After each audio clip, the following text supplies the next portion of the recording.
I've lived across from that house for years. It's always been the same. Same faded curtains, same dim porch light, same heavy silence. No one ever seems to go in or out. At least, not when I'm watching. I keep telling myself I'm not spying.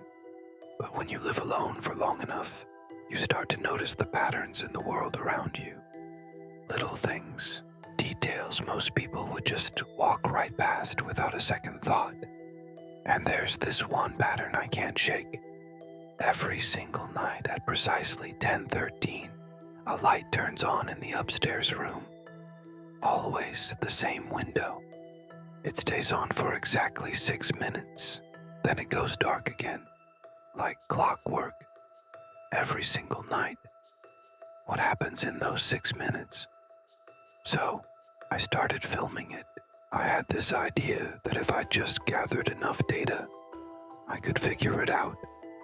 I wrote down the time, the weather, even the angle of the moon. It felt like I was a detective trying to prove something, but I didn't even know what I was looking for. One night, with my phone camera rolling, the light came on as expected, 10:13 on the dot. But this time, something was different. Something moved behind the curtain, a tall, slow-moving shadow. And then it turned, and it felt like it was facing my window directly. I froze. The curtain twitched just slightly, and I swear, it waved. I tried to laugh it off immediately. It's just shadows, right? A trick of the light, probably my own reflection in the glass. It had to be. But when I replayed the video, my blood ran cold. I saw something that shouldn't have been there. In the reflection on my own window, someone was standing behind me, inside my room, watching me. I didn't sleep a wink that night. The next morning, as soon as the sun was up, I had to know. I walked across the street. The house looked even more dead in the daylight. There was dust caked on the doorknob, a stack of yellowed mail on the porch. But when I turned the handle, the door was unlocked.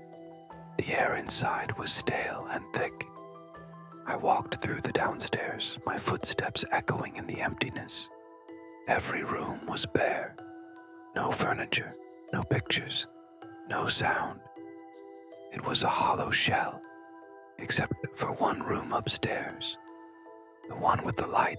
When I stepped inside, sunlight was filtering through that same grimy curtain. And there, positioned by the window, was a tripod. A camera was mounted on it, still recording, its little red light blinking patiently. It was pointed right at my house, right at my bedroom window. With a shaking hand, I pressed the play button on the camera's small screen. It was footage of me, from the night before, sleeping in my bed. My first instinct was to run, get out, call the police. But as I turned for the door, I saw the wall.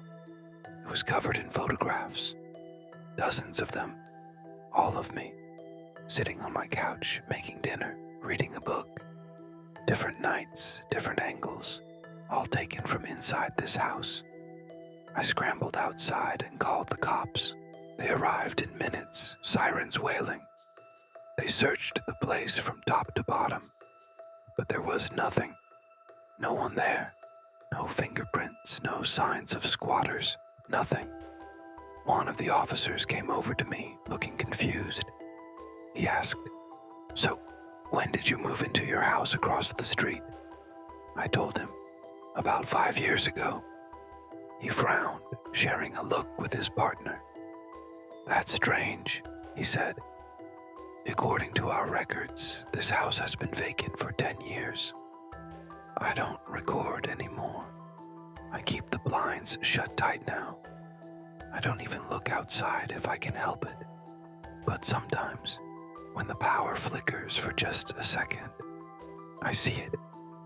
That light in the upstairs window across the street, on for its 6 minutes. It's been weeks.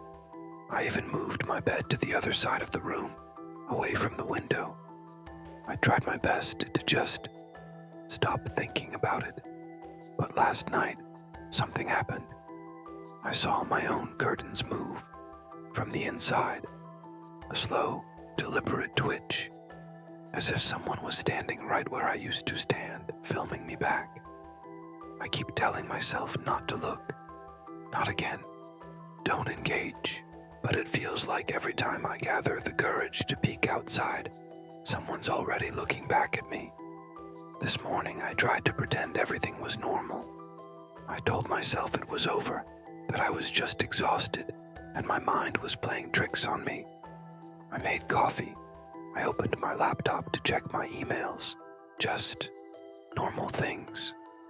And that's when I saw it. A new folder on my desktop. It was named Across the Street, Move.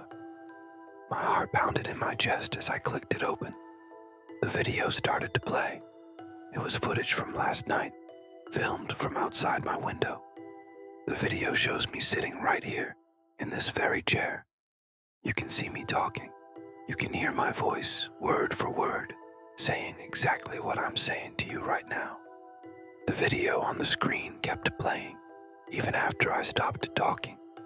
And in the reflection of my own laptop screen, I could see him. Someone was still standing behind me, watching, breathing, recording.